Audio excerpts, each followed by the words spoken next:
Isolation day 25.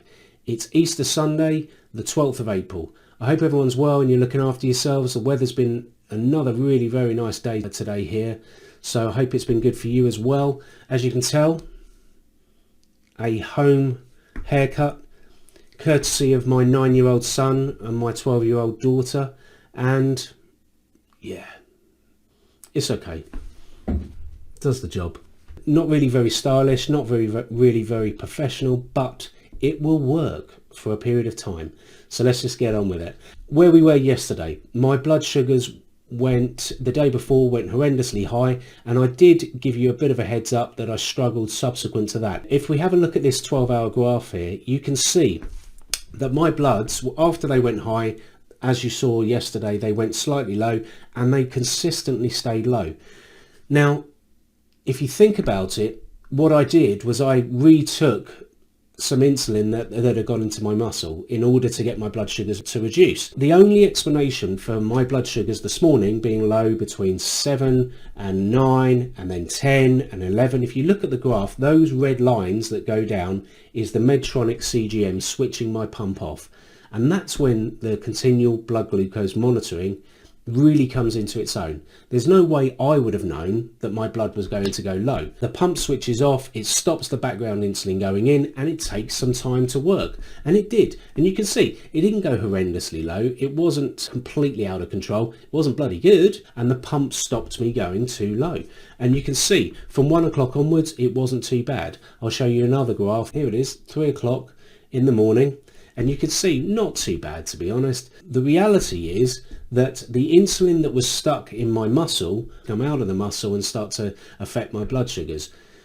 That's not ideal, but it is what it is. Great morning day before yesterday, horrendous afternoon, evening, horrendous morning the following day, and not too bad afternoon and evening. Every day's a challenge, and these kind of things are sent to testers.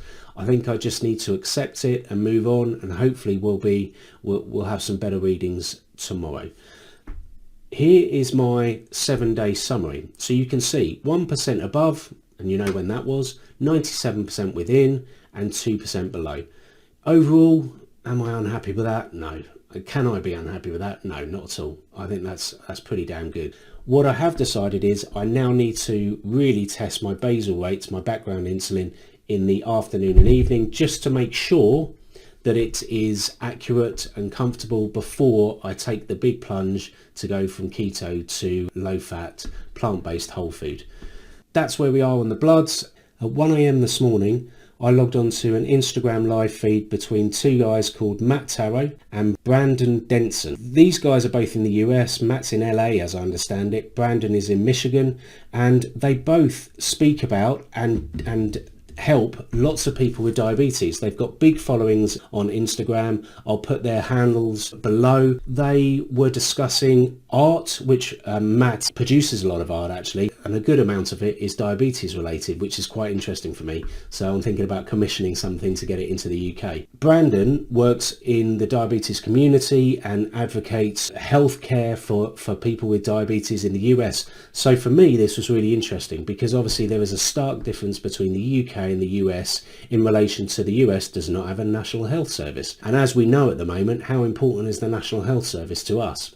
Well, it's always been important to all of us with diabetes, but now it's important to the entire country, and everyone's talking about it rather than just expecting it to be there and tapping into it as and when you feel the need. The point about these guys, they spoke about art, they spoke about healthcare, they spoke about mental health. We spoke about the difference between the US and the UK. They spoke about CGMs. So I got involved in the obviously messaging them whilst they were discussing, and they were really kind, and they explained a few things to me. I'm on their Zoom call for next Sunday, so if anyone is free, granted it's 1 o'clock in the morning, then log in and I'll put the link to both of their handles below. Yeah, hopefully you can catch that.